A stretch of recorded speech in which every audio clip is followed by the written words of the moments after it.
Welcome back, welcome all. My name is Aman and this video is brought to you by PsychLogic.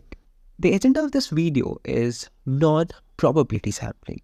Non-probability sampling involves selecting participants using methods that do not give every person in our population an equal chance of being selected. For example, you're conducting a study titled Emotional Well-Being of People that are doing 9 to 5 jobs in India. So, in order to collect samples, what you did is you went on to 3 to 4 firms that are near to you and collected your data. So let me ask you a question. क्या अपनी city के 2-3 firms को study करके हम उसे पूरे India में generalise कर सकते हैं?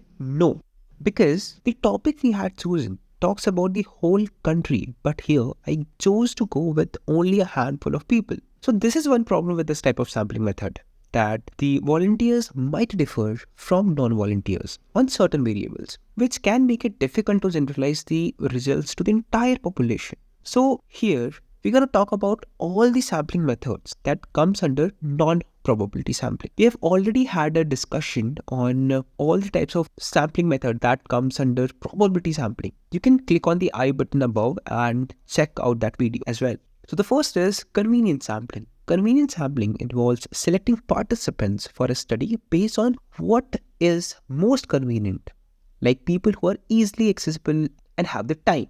Like the example I gave at the start of the video, choosing a handful of people working in the firm that are near to me, that's convenience sampling. I didn't bother going out to different firms in different cities. Instead, I chose कि जो भी ऐसे firms जो मेरे घर के पास है, मैं उन सारे फॉर्म्स में चला गया और वहाँ से डेटा कलेक्ट कर लिया.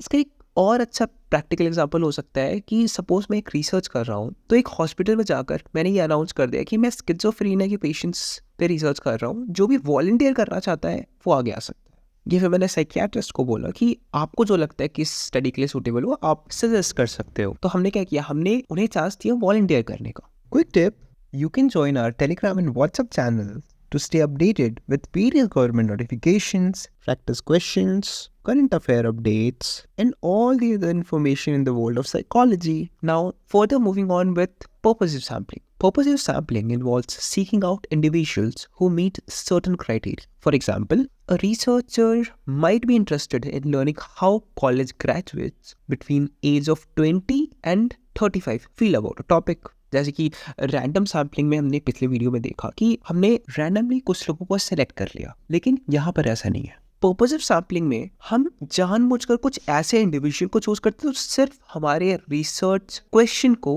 स्पेसिफाई करता है. जैसे कि इस पर्टिकुलर एग्जाम्पल में हमारा था कि हम एक रिसर्च कर रहे थे उन लोगों में जो 20 और 35 के एज के बीच में होंगे. तो यहाँ पर हम एक ही क्राइटेरिया पे स्पेसिफिकली फोकस कर रहे हैं. हमारा मेन फोकस, मेन कंसर्न जो होता है वो रिसर्च क्वेश्चन को स्पेसिफाई करना होता है. So we are fulfilling the purpose of collecting the very sample from our population. So that's purpose of sampling. Moving on with quota sampling. Quota sampling involves intentionally sampling specific proportion of each subgroup within a population. Let's say that you're conducting a study on quality of work life on a certain population. Let's suppose in a population you have 40% male, 40% female and 20% transgender. So you will take a sample that is in the same proportion of your population. Let's say आपने decide किया कि you would like to go with 100 people. Now on that 100 people, you would divide your population based on the proportion of all the genders that are present in that very population.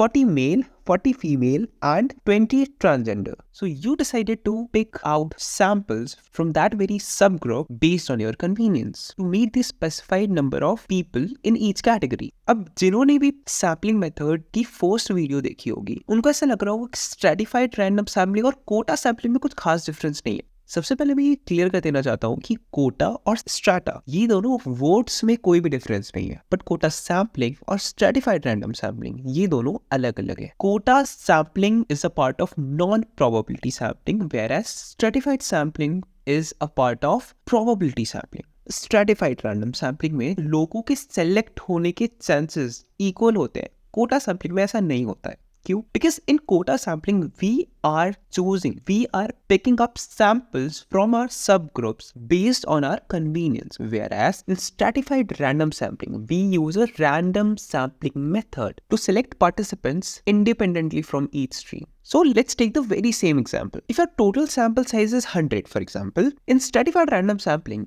you would randomly select 40 males, 40 females and 20 transgenders out of the list of all the people in your population. But in quota sampling, you would actively choose 40 males, 40 females and 20 transgender individuals based on your judgment and participants' availability and not randomly. आपको अगर लगता है कि आप जिस particular locality में रह रहे हो वहां से ही अगर आपको 40 मेल्स 40 फीमेल्स मिल जाते हैं तो आप 40 मेल्स 40 फीमेल्स आप उसी एक लोकेलिटी से ले लोगे and you might have to go somewhere else to look for 20 transgender individuals. So अपने अपनी कन्वीनियंस के अकॉर्डिंग कोटा सैम्पलिंग में लोगों को चूज कर लिया.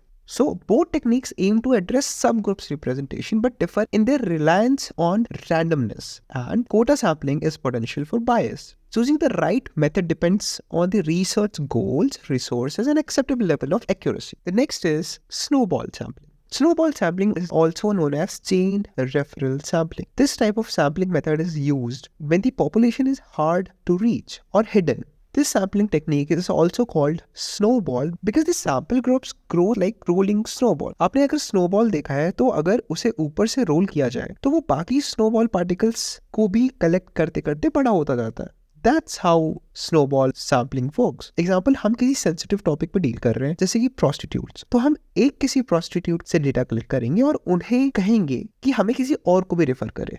So that's all for today's video. Stay tuned because we are committed to complete all the syllabus before your exams. Thanks for watching.